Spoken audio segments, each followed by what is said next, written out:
नमस्कार दोस्तों, मुद्दे की बात में आपका स्वागत है। क्या यूपी बीजेपी को नया प्रदेश अध्यक्ष जल्द मिलने जा रहा है?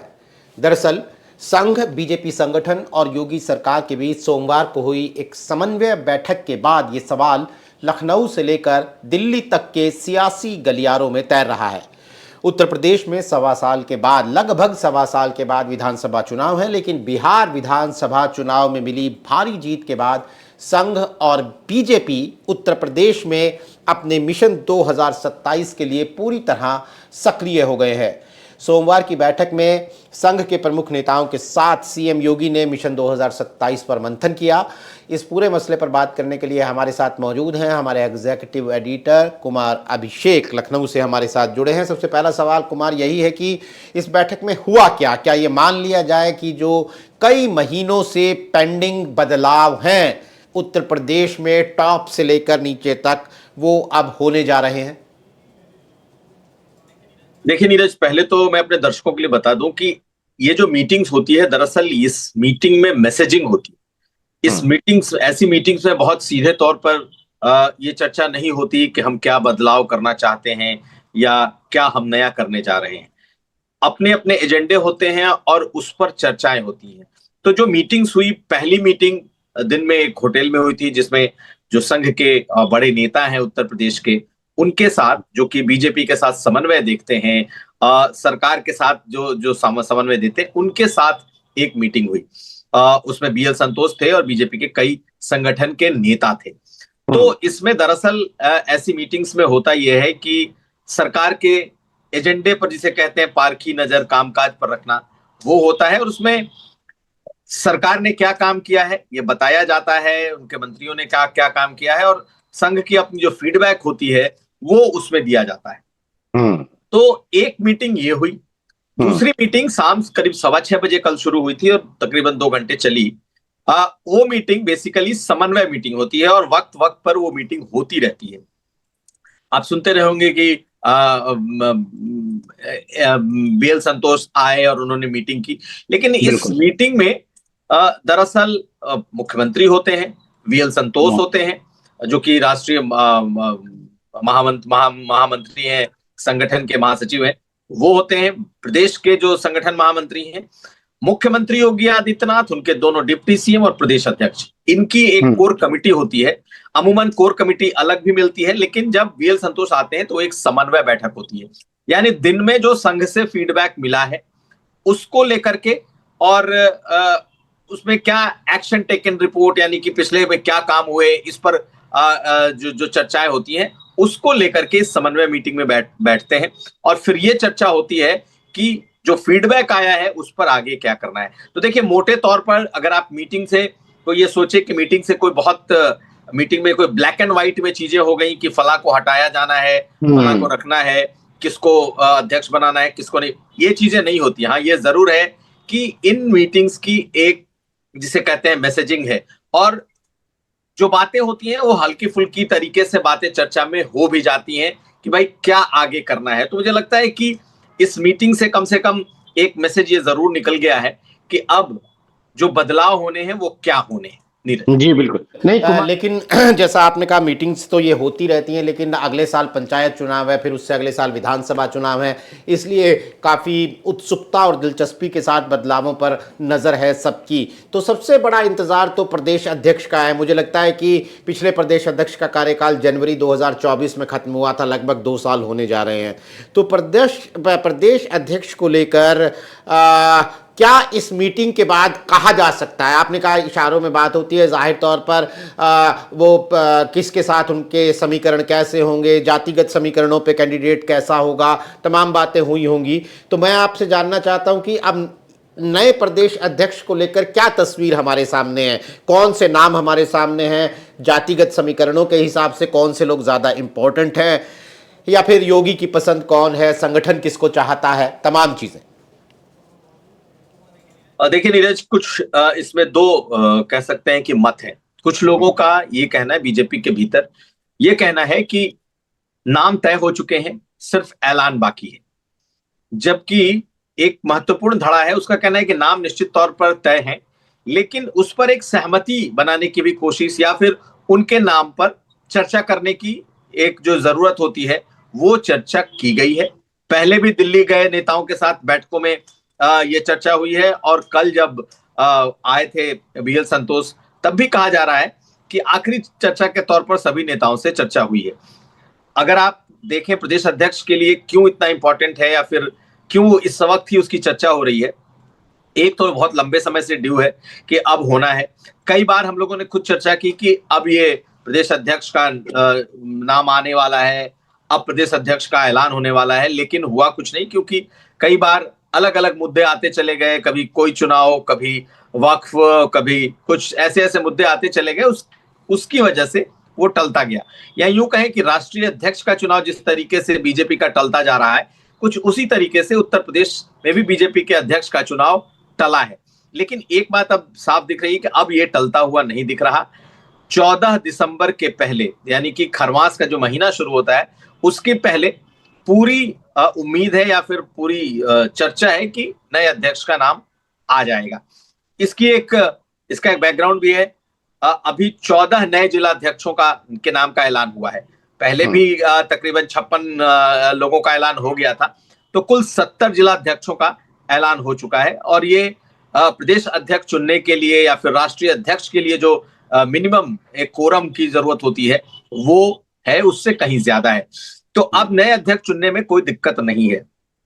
दूसरी बात, जो सबसे अहम बात है, जिसकी चर्चा बहुत समय से चल रही है कि आखिर नया अध्यक्ष होगा तो कौन होगा, किस बिरादरी का होगा, सबसे अहम है यही बात। देखिए, इसमें दो बातें हैं।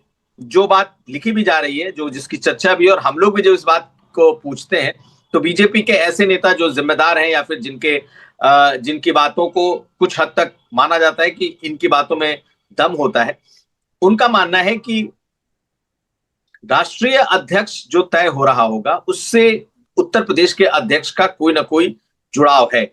यानी कि अगर दिल्ली में राष्ट्रीय अध्यक्ष कोई ओबीसी होगा, या दिल्ली में बनने वाला राष्ट्रीय अध्यक्ष कोई उत्तर प्रदेश का होगा, और अगर ओबीसी का होगा, तो ये मानिए कि उत्तर प्रदेश में कोई ब्राह्मण प्रदेश अध्यक्ष हो सकता है। क्या ये तय है दिल्ली में? ये एक सवालिया निशान है। लेकिन जो दूसरी चर्चा है वो ये कि इस बार बीजेपी हर हाल में ओबीसी चेहरों पर बड़ा दांव लगाएगी। इसलिए क्योंकि 2024 के चुनाव में ओबीसी और दलित, इन दोनों ने बीजेपी का बड़ी पैमाने पर साथ छोड़ा, और ये बीजेपी को बात चुभ गई है। उसे लगता है कि अगर 2027 में जाना है तो उसका जो अपना पुराना ओबीसी वोट बैंक है उसको वापस लाना ही होगा। और यही एक ऐसी वजह है जिसकी वजह से बीजेपी फूंक फूंक कर कदम रख रही है। मुझे लगता है कई नामों पर चर्चा हुई। एक बार तो कई बार हम लोगों ने इसको रिपोर्ट भी की है कि बाकायदा दिल्ली के नेतृत्व से उत्तर प्रदेश से नाम मांगे गए, और तकरीबन आधे दर्जन नाम भेजे जा चुके हैं, जिसमें कई बार हम लोगों ने चर्चा की धर्मपाल सिंह का नाम जा चुका है, जो कि पशुधन मंत्री हैं। बाबूराम निषाद का नाम जा चुका है, जो कि सांसद भी रहे, निषाद बिरादरी से आते हैं। स्वतंत्र देव सिंह का नाम गया हुआ है।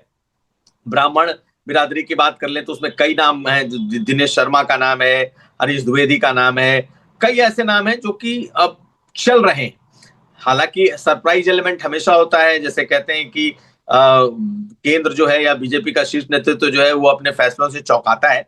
लेकिन इस बार कई नाम चल रहे हैं, और उन नामों में जो देखा जाए तो अलग अलग धड़े हैं। हालांकि किसका होगा, हो सकता है मुख्यमंत्री जी को ये मालूम हो, उनसे चर्चा हो चुकी हो, लेकिन नाम जल्द आएंगे, इसमें कोई दो राय नहीं। अब आपने कही कि कौन से नाम, तो देखिए, पहले से हम लोग इस बात की चर्चा करते रहे हैं कि धर्मपाल सिंह, जो कि पशुधन मंत्री हैं, लंबे समय तक संगठन का काम उन्होंने देखा है, और 2017 के पहले जब बीजेपी 2017 में प्रचंड बहुमत से जीती थी, उसके पहले भी उनका नाम प्रदेश अध्यक्ष के लिए बहुत जोरों पर था, आखिर मोमेंट में कटा था।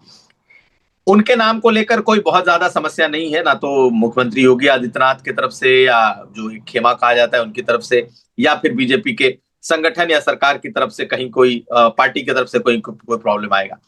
बाबूराम निषाद भी वैसे ही हैं, उनके नाम को लेकर के भी कहीं कोई मुझे नहीं लगता कि समस्या आएगी। लेकिन अगर पसंद पूछी जाए तो दो अलग अलग पसंद है। बीजेपी की पसंद है कि वो संगठन का व्यक्ति होना चाहिए, वो व्यक्ति ऐसा होना चाहिए जिस पर बीजेपी और संगठन दोनों की पसंद एक हो।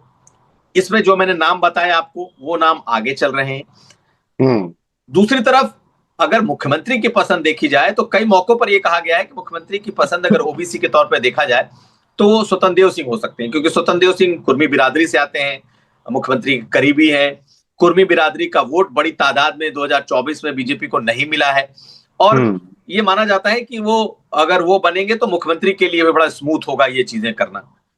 दिनेश शर्मा जो कि उप मुख्यमंत्री थे, बेहद करीबी थे मुख्यमंत्री योगी आदित्यनाथ के, उनके नाम की भी चर्चा है कि अगर ब्राह्मण बनाया जाता है तो उनके नाम को उनके तरफ से आगे रखा जा सकता है। ऐसा जो बीजेपी को, संगठन को अंदर से जानने वाले लोग हैं, उनका भी ये मानना है। लेकिन एक सरप्राइज एलिमेंट और है। देखिए, महिलाओं को लेकर के आपने देखा कि जिस तरीके से महिलाओं को लेकर के बीजेपी बहुत ज्यादा कुछ करने को आतुर है कि हर जगह महिलाओं की उपस्थिति हो, उनका प्रतिनिधित्व हो, इसको लेकर के है। तो अभी हाल में आपने देखा होगा कि बिहार में जो नेता चुना गया, जिसमें केशव प्रसाद मौर्य उसके मुख्य पर्यवेक्षक बनाए गए थे, तो उनके साथ साध्वी निरंजन ज्योति को सह पर्यवेक्षक बनाया गया। साध्वी निरंजन ज्योति भगवाधारी भी हैं, ओबीसी उसी निषाद बिरादरी से आती हैं, मल्लाह बिरादरी से आती हैं, फतेहपुर की पूर्व सांसद हैं, केंद्रीय मंत्री हैं, तो बहुत कर्मठ हैं। इसके अलावा किसी तरह का कोई दाग नहीं है। कहा जाता है कि प्रधानमंत्री की पसंद है, क्योंकि जब बिहार में भेजा गया तो शीर्ष नेतृत्व ने अपने तरफ से उनका नाम डाल करके बिहार भेजा था। तो क्या वो एक सरप्राइज नेम हो सकती है? तो ये एक ऐसी चीज है जिस पर सिर्फ कयासबाजी, अटकलें लग रही हैं। माना यह जा रहा है कि केंद्र ने नाम तय कर रखा है, हो सकता है कि मुख्यमंत्री से उसकी चर्चा हो चुकी हो, या जो डिप्टी सीएम है उन्हें भी कुछ इस बारे में जानकारी दी गई हो। लेकिन कल की मीटिंग में भी अगर नहीं हुई है तो ये कहा जा रहा है कि सहमति बनाई गई होगी, और अब ये आखिरी समन्वय मीटिंग थी कम से कम नए प्रदेश अध्यक्ष के पहले, और उसके बाद अब जल्द ही नए प्रदेश अध्यक्ष का नाम का ऐलान हो सकता है। एक चीज और बता दूं कि सिर्फ ओबीसी और ब्राह्मण ही नहीं बल्कि कई दलित चेहरों के भी नाम चल रहे हैं। पश्चिम से भी है, विनोद सोनकर का नाम है, कई ऐसे नाम है जो कि कहा जा रहा है कि उनको भी बनाया जा सकता है, क्योंकि पासी बिरादरी से, सोनकर, खटिक बिरादरी से बीजेपी को लगातार चुनाव दर चुनाव थोक के वोट मिलते रहे हैं। लेकिन 2024 में पासी बिरादरी का वोट बड़ी तादाद में कटा, तो क्या बीजेपी किसी दलित पर दांव लगाएगी? तो बहुत सारी ऐसी चीजें हैं जो अटकलों में है, कयासों में है। लेकिन एक बात तय है, ये माना जा रहा है कि अब इस बार कम से कम आने वाले 1 हफ्ते 10 दिन के भीतर नया प्रदेश अध्यक्ष बीजेपी को मिल जाएगा। महत्वपूर्ण जानकारी और बहुत सारे जो आपने नाम बताए, जाहिर तौर पर ये हमारे दर्शकों को ये पता चला कि काफ़ी आगे बढ़ चुकी है बीजेपी और अब बस मोहर इस पर जल्द ही लग जाएगी। आपने चूंकि केशव मौर्य का जिक्र कर दिया तो मुझे याद है कि बिहार चुनाव के लिए उन्हें सह प्रभारी बनाया गया था, फिर प्रचंड जीत मिली चुनाव के अंदर, विधायक दल की बैठक से पहले उन्हें मुख्य पर्यवेक्षक बना दिया गया और उस वक्त काफ़ी नाम उनका भी चर्चा में था कि केशव मौर्य को काफ़ी अहमियत दी जा रही है और उनका कद बढ़ेगा। क्या यहाँ पर जो बातचीत हम कर रहे हैं वहाँ पर केशव मौर्य कहीं उस बातचीत में फिट होते हैं? देखिए नीरज, केशव मौर्य को लेकर 2 तरह की बातें। एक, प्रदेश अध्यक्ष बनाने की चर्चा चली थी, लेकिन खुद केशव मौर्य की तरफ से इस बात का डिनायल आया कि वो इंटरेस्टेड इसमें नहीं है। हालांकि अगर नेतृत्व उन्हें जो भी काम सौंपेगा वो उसको करेंगे। लेकिन जो हमारी जानकारी है, जितना मैं समझ पा रहा हूं, उसके हिसाब से 2017 में वो प्रदेश अध्यक्ष रह चुके हैं। ऐतिहासिक जीत उनके नेतृत्व में मिल चुकी है, तो अब वो उस दोबारा पद पे जाना नहीं चाहेंगे और ना ही वो चाहते हैं कि वो प्रदेश अध्यक्ष बने। ऐसे में अगर वो खुद इस चीज को रूल आउट कर रहे हैं तो जबरदस्ती कोई पार्टी या कोई संगठन उनके ऊपर थोपेगा नहीं। हाँ, एक राइडर जरूर लगा है कि अगर पार्टी ने उन्हें अगर कोई भी काम दिया तो उस काम को करेंगे। तो देखना है कि क्या पार्टी उनको ये देती है या नहीं, लेकिन मेरा मानना है कि वो प्रदेश अध्यक्ष के लिए नहीं जाएंगे। हाँ, ये बात जरूर है कि पिछले कुछ दिनों से, जब से बिहार चुनाव खत्म हुआ है, तब से कयासों के तौर पर ही सही, अटकलें ही सही, लेकिन राष्ट्रीय अध्यक्ष के तौर पर भी एक नाम, 3-4 नामों के अलावा जो एक नाम है, जिसमें शिवराज सिंह चौहान का सबसे बड़ा नाम है, धर्मेंद्र प्रधान का नाम है राष्ट्रीय अध्यक्ष के तौर पर, भूपेंद्र यादव, ऐसे तमाम नाम चल रहे हैं। लेकिन उन नामों के साथ एक और नाम जुड़ जाता है, वो नाम जुड़ता है केशव प्रसाद मौर्य का। बिहार चुनाव में अभूतपूर्व सफलता, सह प्रभारी बनाए गए, उनको मुख्य पर्यवेक्षक बनाया गया, तो उनके कद को तो बढ़ाया गया, इसमें कोई दो राय नहीं है। ये बात अलग है कि 2022 का जो विधानसभा का चुनाव हुआ था उसमें केशव प्रसाद मौर्य चुनाव हार गए थे। बावजूद इसके बीजेपी ने उनको डिप्टी सीएम बनाए रखा, उनके कद को कम नहीं होने दिया। अब जैसे जैसे मौका मिलता है उनके कद को नेतृत्व बढ़ाता है। तो क्या ये कद यहां तक बढ़ेगा कि जो चर्चाएं चल रही हैं वो सही हो जाए? लेकिन आप अगर किसी से भी पूछेंगे तो इसकी जानकारी कोई सटीक तौर पर या फिर नहीं दे सकता कि आखिर क्या होगा। लेकिन मैं उत्तर प्रदेश की चर्चा की बात कर रहा हूं, बीजेपी के जब कॉरिडोर से उसकी चर्चा की बात कर रहा हूं, उसमें इस नाम की चर्चा है कि हो सकता है कि कहीं डार्क हॉर्स के तौर पर कहीं केशव प्रसाद मौर्य उस पद के लिए न चले जाए।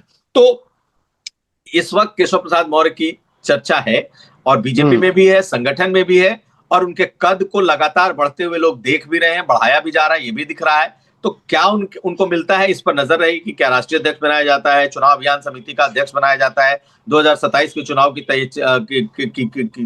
की कमान दी जाती है, तैयारियों की कमान दी जाती है, क्या दी जाती है ये देखना पड़ेगा। लेकिन ये मान के चलिए कि उनका कद को बीजेपी कम से कम 2027 तक रुकने नहीं देगी। बिल्कुल। जो तमाम पूरे जो ताना बाना बनता है बीजेपी की आने वाले दिनों की रणनीति का, उसमें केशव मौर्य बहुत ही माकूल और परफेक्ट कैंडिडेट नजर आते हैं। लेकिन उन्हें क्या मिलेगा, जैसा कुमार अभिषेक ने कहा, वो अलग बात है। लेकिन अहमियत और कद के नज़रिए से उन्हें पार्टी कुछ ना कुछ पुरस्कार इनाम ज़रूर देगी, सम्मान भी कह सकते हैं। एक उत्तर प्रदेश में इन दिनों जो वोटिंग लिस्ट का विशेष गहन पुनरीक्षण चल रहा है, SIR जिसके लिए शब्द यूज़ हो रहा है, विपक्ष बहुत हमलावर है विभिन्न वजहों से। क्या इससे जुड़े मुद्दों पर भी बैठक में कोई बात हुई है? क्या बीजेपी की संघ की कोई रणनीति है कि विपक्ष जो लगातार इस पर हमलावर है उसे कैसे काटा जाए, उसकी काउंटर स्ट्रेटजी के तौर पर क्या कुछ बात हुई? देखिए, जो हमारी जानकारी है उसके मुताबिक SIR को लेकर जो मीटिंग हुई उसमें एक चिंता दिखाई दी है बीजेपी को। उन्हें लग रहा है कि SIR जो हो रहा है, बीजेपी के नेता, बीजेपी के विधायक, सांसद, जो जनप्रतिनिधि हैं, वो इसे इलेक्शन कमीशन का ही एक एक्सरसाइज मानकर उन्होंने एक तरीके से उदासीन से हो गए। ये जरूर है कि समाजवादी पार्टी ने SIR का विरोध जरूर किया है, SIR को लेकर अपनी चिंताएं जगह जगह हर मंच पर उठाई हैं, लेकिन जमीन पर वो खड़े हैं और जमीन पर हर बूथ पर, क्योंकि समाजवादी पार्टी का भी अपना बहुत कह सकते हैं कि एक बड़ा संगठन और जमीनी उनके कार्यकर्ता और नेता हैं। तो संसद में विरोध करना, प्रेस कॉन्फ्रेंस में SIR से जुड़े मुद्दों को उठाना, SIR का विरोध करना उनकी एक रणनीति है। लेकिन जो उनकी सबसे दूसरी बड़ी रणनीति है वो ये कि SIR होना तय है और इसको कोई रोक नहीं पाएगा, तो अपने लोगों को उन्होंने पूरी तरीके से एक्टिवेट कर दिया है। आप समाजवादी पार्टी के गढ़ के अगर इलाकों में चले जाएं, मुस्लिम मोहल्ले में चले जाएं, उनके अपने वोटरों के इलाकों में चले जाएं, तो आपको दिखाई देगा कि इनके नेता लगे हुए हैं कि उनके वोटरों का नाम किसी भी तरीके से छूटने ना पाए, कटने ना पाए, उसमें वो मदद करते हुए दिखाई दे रहे हैं। लेकिन बीजेपी की बैठक में जो चर्चा निकली कि भाई सपा के लोग या इलेक्शन कमीशन जो कर रहा है वो तो कर रहा है, हमारे लोग क्या कर रहे हैं, हमारे विधायक, हमारे विधायकों के प्रतिनिधि, हमारे जनप्रतिनिधि आखिर BLOs के साथ क्यों नहीं दिखाई दे रहे हैं?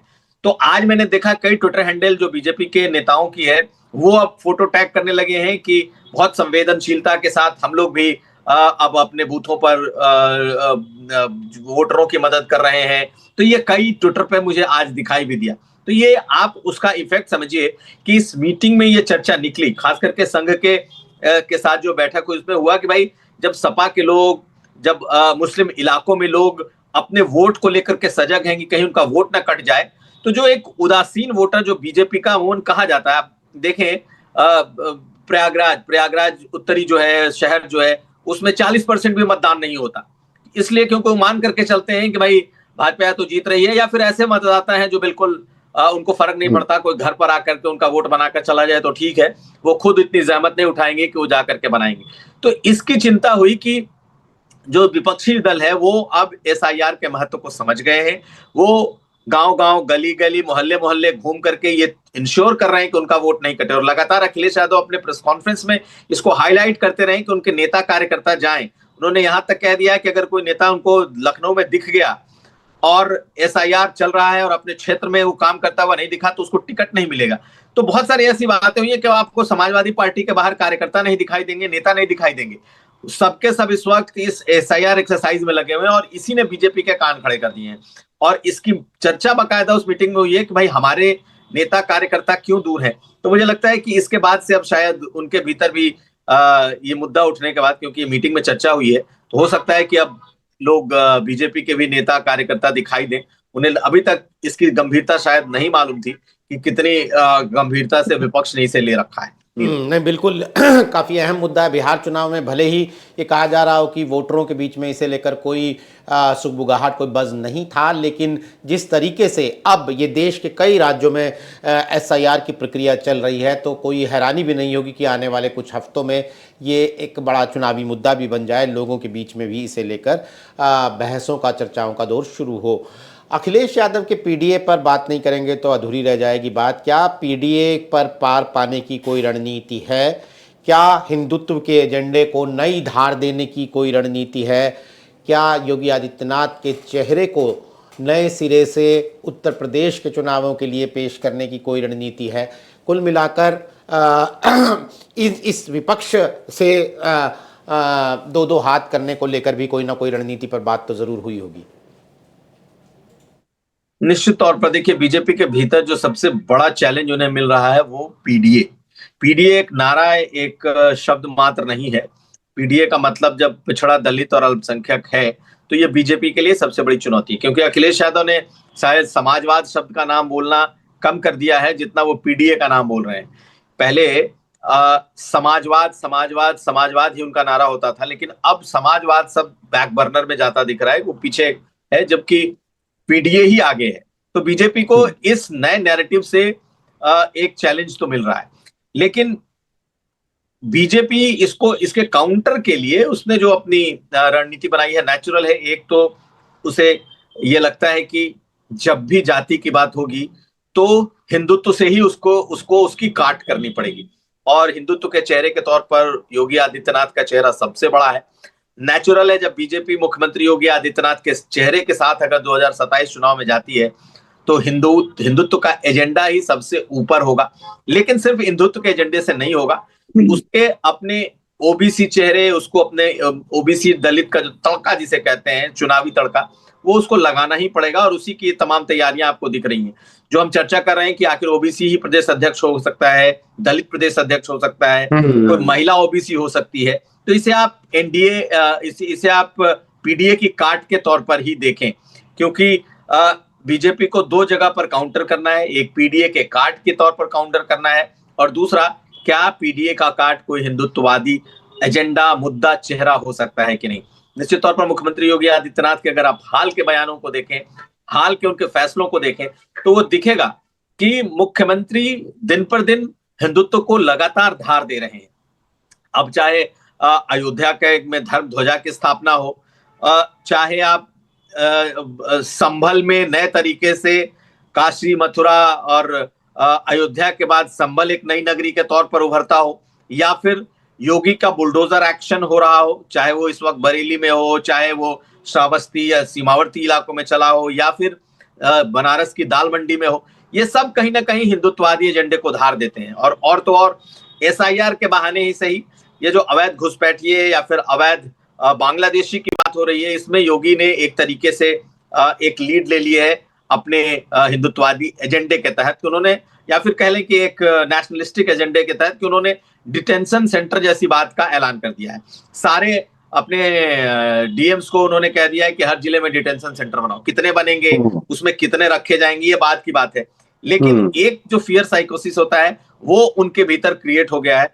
कितना बनेगा लोग भी जानते हैं कि कब बनेगा, कितना बनेगा, इसका क्या असर होगा, ये बात की बात है। लेकिन एक इम्पैक्ट जो है वो दिखाई देने लगा है, चर्चा होने लगी है। तो ये सब ऐसे एजेंडे हैं जो योगी आदित्यनाथ को, और जिसे कहते हैं कि कट्टर हिंदुवादी या फिर सनातनी की छवि के साथ पेश करता है।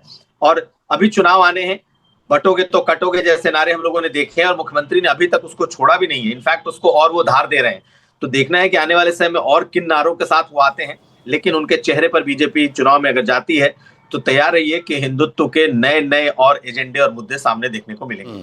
नहीं, बिल्कुल कुमार अभिषेक, जो बातचीत आपसे आज हुई उससे तो ये साफ लगता है कि 1.25 साल 450-500 दिन हम चुनावों के लिए भले ही देख रहे हों, लेकिन एक तरीके से विधानसभा चुनाव की उल्टी गिनती शुरू हो चुकी है तमाम विपक्ष में भी और बीजेपी के अंदर भी।